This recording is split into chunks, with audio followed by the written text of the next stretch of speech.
10वीं क्लास है, प्रश्नावली 2.2 है, टॉपिक वास्तविक संख्या। क्वेश्चन नंबर पहला है 2.2 का अभाज्य गुणनखंड करने। पहले सवाल के अंदर 1 2 3 4 5 पहले सवाल के 5 सवाल दिए गए हैं। इनके अभाज्य गुणनखंड करने अपने को बारी बारी से। तो अभाज्य गुणनखंड करने के लिए सबसे आसान तरीका है कि आप छोटी क्लासों में करते थे वही करना है बस आपको। यहाँ पे लिखा 468। अभाज्य संख्याएं आपको पता होनी चाहिए। इधर जो संख्या आएगी वो सारी अभाज्य आएगी। जैसे 2 आ गया, 3 आ गया, 5 आ गया, 7 आ गया, 11 आ गया, 13 आ गया, जिसका किसी संख्या में भाग नहीं जाता तो उस हिसाब से अपने पास अभाज्य संख्या आएगी। अभाज्य संख्या सबसे पहले इसमें अगर आपने हल करेंगे ये 2 आएगा 234। फिर अपने किस पे जाएगा, 2 पे चला जाएगा 117। फिर अपने 3 पे चला जाएगा, 3 तिया 9 और 9 तिया 27। फिर 3 पे चला जाएगा, 13 तिया 39 होते हैं। और फिर अपने 13 पे जाएगा इंटू 1 आ जाएगा। तो इधर जो संख्याएं लिखी है मैंने वो सभी की सभी अभाज्य ही है। इसका मतलब इसके अभाज्य गुणनखंड है। किसके? 468 के। तो 468 बराबर आप लिख दो 468 बराबर 2 गुणा 2 गुणा 3 गुणा 3 गुणा 13। आप इसको हल करके देख सकते हो 468 आना चाहिए। जैसे आप करते 2 दूनी 4, 4 तिया 12, 12 तिया 36, 36 को 13 से गुणा करते हो, 6 तिया 18, आंसर पाई 1, 3 तिया 9 और 1 10 इंटू 36 8 6 4, ये 468 आ गया। तो आप इसको हल करके देख सकते हो। ये करना नहीं है वैसे, लेकिन आप चेक कर सकते हो कि आपने सही किया है क्या। तो ये इसके अभाज्य गुणनखंड आ गए। इसी प्रकार इसकी आप कर सकते हो 945। 945 के करने सबसे पहले 3 पे गया, 3 तिया 9 और 15 तिया 45, 315 आ गए। फिर अपने 3 पे जाओगे तो अपने पास आ जाएंगे ये 1 और 5 तिया 15, 105। 105 आ गए। 105 अब इसको आप हल करोगे, फिर 3 पे चला जाएगा, 3 तिया 9 और 15, 5 तिया 15, 35 तिया 105 ही होते हैं। फिर 5 पे चला जाएगा, 7 15 35 होते हैं। फिर 7 पे चला जाएगा, 1 आ जाएगा। इधर जो मैंने संख्या ली वो सारी की सारी अभाज्य है। इसका मतलब 945 को आप लिख सकते हो 3 गुणा 3 गुणा 3 गुणा 5 गुणा 7। ये अपने पास क्या आ गई? अभाज्य संख्याओं के गुणनखंड आ गए। इसी प्रकार 140 है, उसको भी लिख सकते हो आप 140। 2 पे जाएगा 70, 2 पे जाएगा 35,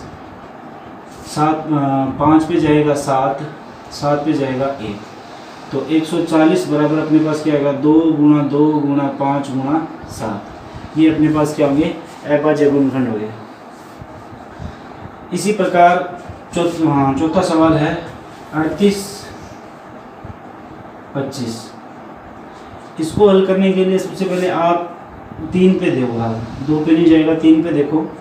3 पे भाग दोगे इसका तो ये आ जाएगा 1, 3 दूगा 6, 2 22, 7 तिया 21, 1 5 तिया 15, 1275। ये 3 एकम 3 1 पे गया, भाग देना सीधा। 3 एकम 3, 3 2 6, यहाँ पे 8 थे, हासिल पाई 2 बच गई, 2 और 2 22 हो गए। फिर 7 तिया 21, 1 आंसर बच गया, 15 हो गया, 5 तिया 15, ये पूरा भाग चला गया। अब 3 पे फिर दोगे, 4 तिया 12 हो गए और 25 तिया 75 होते हैं। फिर आप दोगे 3 पे भाग दोगे तो ये जाएगा अपने पास 1 पे 3 और यह गया 12। 3 पे भाग नहीं जाएगा तो आप इसको और देखो 5 पे दोगे आप भाग, अगर 5 पे दोगे तो 8 15 40 और 2 बच गए 25, 5 5 25। फिर 5 पे जाएगा 17, फिर 17 पे जाएगा 1। तो ये इधर बड़ी संख्या अभाज्य है। इसका मतलब आ गया 38 25 को आप लिख सकते हो 3 गुणा 3 गुणा 5 गुणा 5 गुणा 17। इसको भाग विधि से हल कर रहे हैं, बस भाग करके देख लो। 1275 into 3 38 25, 425 into 3 1275, 85 into 5 425, 17 into 5 85, 17 into 17 1, 17 को 1, ये पूरा भाग चला जाएगा 1 पे। तो अब ये चौथा सवाल हो गया। ये 5वां सवाल रह गया एक बाकी। देखो ये करते हैं अपने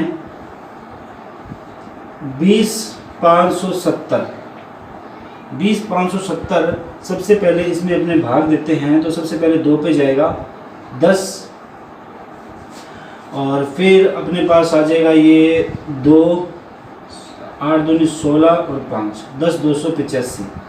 इसको इससे गुणा करो, ये आएगा हमेशा संख्याएं, हमेशा इसको इससे गुणा करो ये आता है, इसको इससे गुणा करो ये आता है, इसको इससे गुणा करो ये आता है, इसको इससे गुणा करो ये आता है, इसको इससे गुणा करो ये आता है। अब अपने फिर देखो, फिर अपने किस पे जाएगा भाग, फिर अपने पास 3 पे जाएगा भाग। 3 पे दोगे भाग तो ये अपने पास 3 3 9, और ये अपने पास 1 बच गया 12, 4 3 12, फिर 3 दूनी 6, अपने पास 2 बच गया ना, ये 25 3 पे नहीं जाएगा, अपने 3 पे पूरा नहीं जा रहा। इसका मतलब 5 पे देके देखते हैं अपने 5 पे, क्योंकि अभाज्य संख्या लेनी है अपने को। 5 पे दोगे तो यहाँ पे 2 आ गया, 5 दूनी 10 और 28, 25, 5 5 25 होते हैं, और 25 यहाँ पे 3 35 और 7 5 35 होते हैं।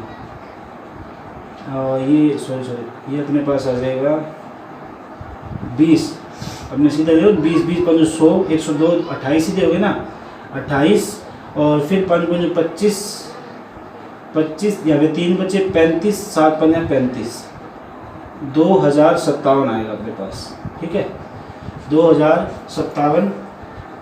और इसको इससे गुणा करोगे तो अपने पास ये आएगा 10,285। फिर अपने पास कितने पे जाएगा, 5 पे नहीं जा रहा, इसका मतलब 7 पे चेक कर लेते हैं। 7 दूनी 14, 6 65 65 और 7 7 49, 856, 9 7 63, 2 27 नहीं जाएगा। 7 के बाद में सीधा आप ज्ञात किया तो 9 होता नहीं है, 11 पे चेक करते हैं। 11 एकम 11, 11 दूना 22, 11 एकम 11, 9 बच गए, 95, 8 पे जाएगा 88, 7 बच गए 77 और फिर 7 पे चला जाएगा, 11 पे पूरा भाग जा रहा है। फिर अपने ये भी 11 पे चला जाएगा, 11 को एकम 11, यहाँ पे बचे 7 17, फिर 17 पे जाएगा 1 आ गया। इसका मतलब ये इधर जो संख्या मैंने लिखी है वो सारी की सारी अभाज्य है। इसका मतलब आपके पास में 20,570 को आप लिख सकते हो 2 × 5 × 11 × 11 × 17। इनको सभी को मल्टीप्लाई करके चेक कर लो, चाहिए यही आंसर आएगा। तो ये सारे के सारे आपके क्या हो जाएंगे, अभाज्य गुणनखंड हो जाएंगे। इस हिसाब से अपने अभाज्य गुणनखंड कर सकते हैं। दूसरा सवाल है HCF और LCM ज्ञात करो तथा सत्यापित करो कि HCF गुणा LCM बराबर पूर्णांकों का गुणनफल। अब अपने को LCM महत्तम समापवर्ती और लघुत्तम समापवर्ती निकालना है। 2 संख्याएं दी गई, उनका महत्तम समापवर्ती और लघुत्तम समापवर्ती निकालो और सत्यापित करो कि जो लघुत्तम समापवर्ती और महत्तम समापवर्ती दोनों यही हैं, उन दोनों का गुणनफल जो है वो पूर्णांकों के गुणनफल के बराबर आएगा। मतलब जो ये आपको पूर्णांक दिए गए इनको गुणा करोगे और HCF और LCM गुणा करोगे, दोनों का मान बराबर ही आएगा। ये अपने को सत्यापित करना है। सबसे पहले इनका HCF और LCM ज्ञात करते हैं। तो सबसे पहले इनके अभाज्य गुणनखंड करते हैं।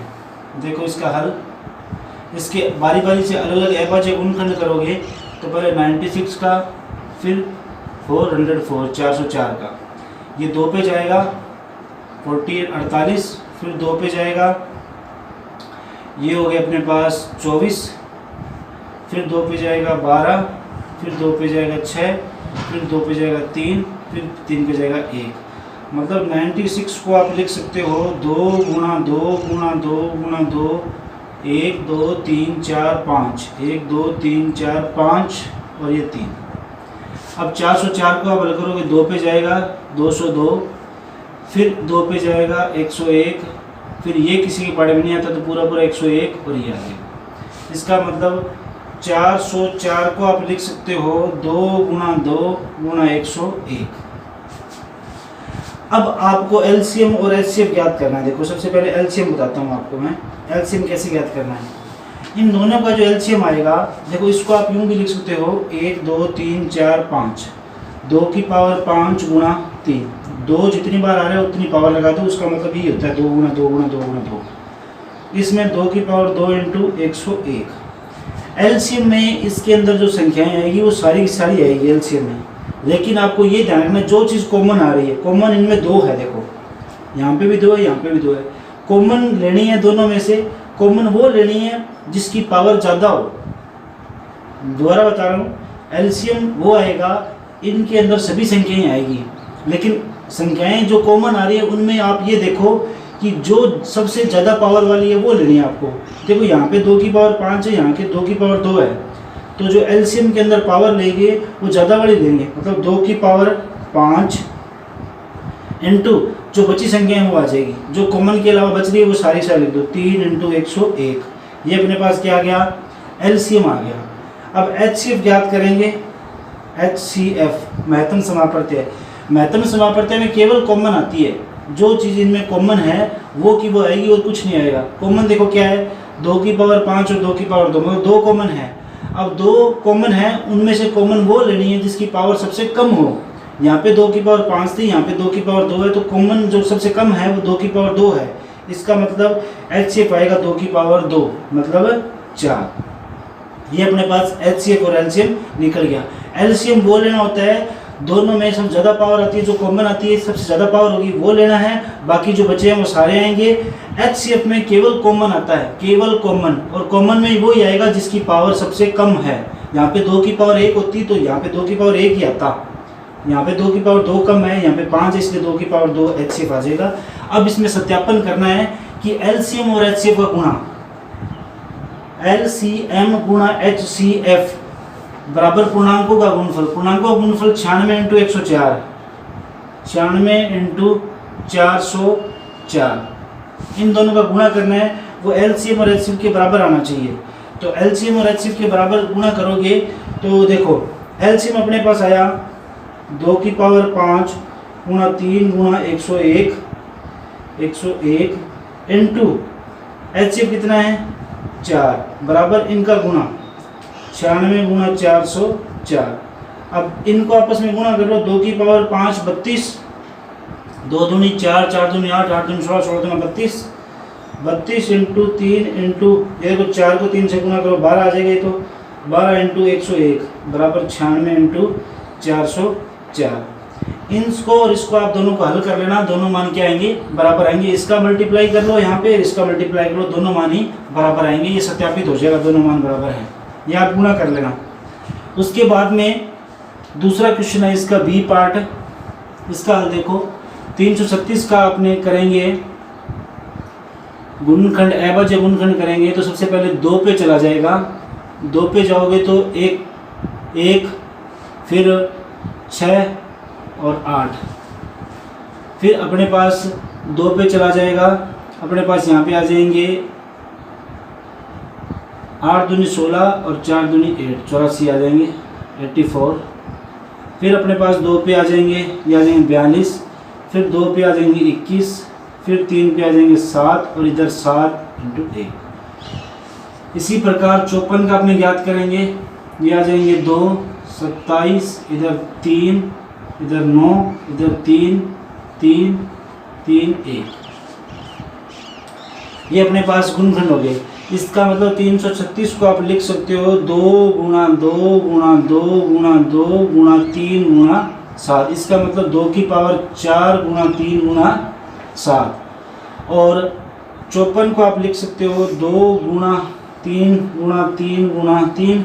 इसका मतलब 2 की पावर 1 गुणा 3 की पावर 3। अब अपने को एचसीएफ निकालना है। सबसे पहले एलसीएम देखो, एलसीएम में मैंने बताया था आएंगे सभी, लेकिन जो चीज़ कॉमन है वो ज़्यादा पावर वाली लेनी है। देखो यहाँ पे 2 की पावर 4 है, यहाँ पे 2 की पावर 1 है, तो क्या आएगा 2 की पावर 4। यहाँ पे 3 की पावर 1 है, यहाँ पे 3 की पावर 3 है, तो 3 की पावर ज़्यादा वाली 3 की पावर 3 आएगी, और जो बचा है वो लिख दो 7। ये अपने पास क्या आ गया एलसीएम। एचसीएफ ज्ञात करोगे, एचसीएफ ज्ञात करोगे तो जो चीज़ कॉमन आ रही है वही लेनी है, लेकिन जो कॉमन उसमें वही लेनी है जिसकी पावर सबसे कम हो। पावर कम हो, यहाँ पे 4 है, यहाँ पे 1 है, तो 2 की पावर 1 आएगी। यहाँ पे 3 की पावर 1 है, यहाँ पे 3 की पावर 3 है, तो 3 की पावर 1 आएगी। तो मतलब एचसीएफ तो आ जाएगा 6। और इसको आप हल करोगे 2 दूनी 4, 4 दूनी 8, 8 दूनी 16, और 3 की पावर 3 होती है, 3 3 होती है 27 इंटू 7। अब आपको सत्यापन करना है कि एलसीएम इंटू एचसीएफ बराबर पूर्णांकों का गुणनफल, मतलब 336 और 54 को गुणा करो, 336 गुणा 54। इसका जो मान आएगा वो इन दोनों के, मतलब इसका और इसके गुणनफल, मतलब 16 गुणा 27 इंटू 7 इंटू 6 बराबर 336 इंटू 54। ये दोनों मान जो इधर मान आएंगे इधर मान दोनों मान बराबर आएंगे तो ये चीज़ सत्यापित हो जाएगी कि हाँ इसका एलसीएम और एचसीएफ का गुणा और पूर्णांक का गुणा दोनों बराबर हैं, इधर भी दोनों बराबर हैं। ये सवाल हो जाएगा।